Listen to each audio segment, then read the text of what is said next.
본 이연은 경남의 미래라는 키워드로 지속 가능성에 대한 고찰을 하고자 이 자리에 섰습니다.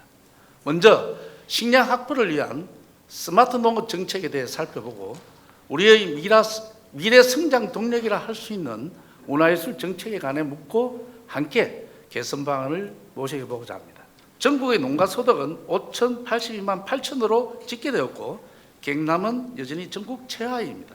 지역별로 주 경작 농작물이 다르고 경남은 1인 농가 비중도 높은 편이라 통계청의 조사가 100% 정확하다고 보기는 힘듭니다. 그렇지만 표본 배분을 수정한 데에도 경남의 농가 소득이 상위권이 되지는 않을 것 같습니다. 좀 전에 의원님께서 말씀하신 농가의 표본 조사는 지금 우리 경남에는 330가구를 조사하고 있습니다. 저희들이 농업의 체질 개선을 통해 가지고 우리 경남의 농가 소득이 빨리 상위로 도약할 수 있도록 최선 다하겠습니다. 국장님, 먼저 스마트 농업의 필요성에 대해 간단한 설명을 부탁드립니다. 네, 의원님. 스마트 농업은 우리 농업의 생산에서부터 가공, 유통, 소비 등 전 단계에 ICT 정보통신 기술이 접목되어 가지고 자동화와 기능화를 구현해 가지고 농업의 혁신을 창출하는 것입니다. 스마트팜 시설 확대로 농촌 유입을 촉진하여 농촌의 고령화와 공동화 문제를 해결할 수 있는 대안이 될 뿐 아니라 원예시설 에너지 절감으로 경영비를 경감을 통해 농업의 생산성과 소득 향상에 기여할 것으로 기대합니다. 지역 특화 임대형 스마트팜의 경우 밀양시는 선정됐지만 거창군은 아쉽게도 탈락했습니다. 그 원인 분석은 해보셨습니까? 작년 10월 공모업 평가 당시 그 창군에서 조성에 필요한 부지는 5헥타였으나 부지를 매입한 부지는 200제곱미터밖에 안 되는 상태로 부지 미확보가 결정적으로 선정이 되지 않는 원인으로 파악하고 있습니다. 국장님, 밀양에 스마트팜 핵심밸리가 조성되어 있죠. 핵심밸리를 스마트 농업 확산 거점으로 활용하겠다고 말씀하셨는데 이에 대한 설명 부탁드립니다. 예, 우리 경남 스마트팜 혁신밸리는 청년 스마트팜 전문가를 육성하고 신기술 실증을 통한 기술 혁신을 지원함으로써 스마트팜 보급을 확산하는 역할을 하고 있습니다. 그러나 농업은 기계, 설비 등 초기 자본이 비용이 커서 청년들의 진입 장벽이 높습니다. 국장님, 이를 위한 해결 방안이 있겠습니까? 우리 도에서는 농지는 한국농어촌공사와 적극 협력해가지고 농지 임대료 지원 사업을 통해가지고 농어촌공사 소유 농지를 최대 50에서 80%까지 저렴하게 임대해가지고 농지 마련의 어려움을 해소하고 있습니다. 또한 청년 후계농으로 선발된 50세 미만의 청년 농업인에게는 농지 구입과 시설 운영 자금 등의 창업 자금으로 농업 기반을 마련할 수 있도록 세대별 최대 5억 원까지 저리융자로 지원을 하고 있습니다. 농업이 미래 산업으로 탈바꿈하게 되면 자본, 인력, 기술 자원이 지원하되 고령화, 지역 소멸, 일자리 창출 문제를 해결할 대안으로 작용할 수 있습니다. 이에 도에서는 종합적이고 체계적인 정책으로 미래 농업의 핵심 기반을 조성하는 데 최선을 다해 주시길 바라면서 이상 농정국 소관 질문을 마치겠습니다. 국장님, 우리 도에서 국외로 반출된 문화유산에 대한 현황을 파악하고 계시죠? 저희 도에서 파악한 바로는 현재까지 파악된 국외유산, 국외 소재 경남문화유산이 총 681점입니다. 지역의 문화유산 681점이 지금 일본에 있습니다. 그중 진주 연지사 동정은 833년 통일신라시대 흥덕왕 8년에 만들어져서 임진왜란때 반출된 것으로 추정되는데 현재는 일본의 국보로 지정되어 있습니다. 참으로 개탄스럽습니다. 이렇듯 우리나라 역시 한수활동의 적극적인 모습인데 국장님, 문화유산 한수의 필요성을 인지하고 계시죠? 우리 도에서는 우선 환수활동 지원 등에 관한 근거를 마련하고자 2021년 4월에 경상남도 국외소재 문화유산 보호 및 환수활동 지원 조례를 제정하였습니다.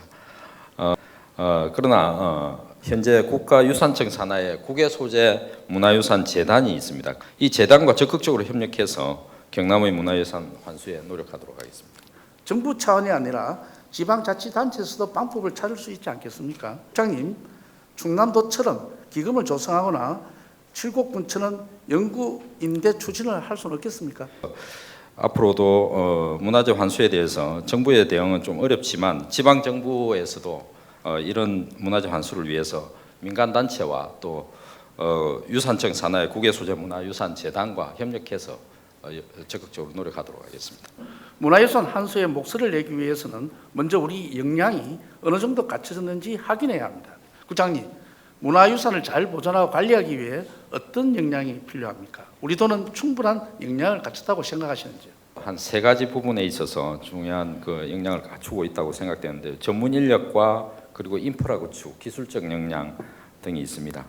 지금 도내에서 문화유산 관리에 충분한 역량을 갖추고 있고 이런 역량을 발휘해서 도의 문화유산을 철저히 관리하도록 하겠습니다. 현재 도내 유산 관리 인력 현황은 어떻게 되며 국장님 보시기에 충분하다고 생각하시는지요? 국가유산 업무 수행에 있어서 뭐 충분하다고 할 수는 없지만 경남도하고 그리고 우리 도와 그 시군의 조직부서, 인사부서에서 예산과 정원 그리고 타 업무 관계 등을 감안해서 적정하게 인원을 배정해서 지속 가능한 국가유산 업무가 되도록 노력하겠습니다. 문화유산 한수는 바로 역사 바로 세우기의 시작입니다.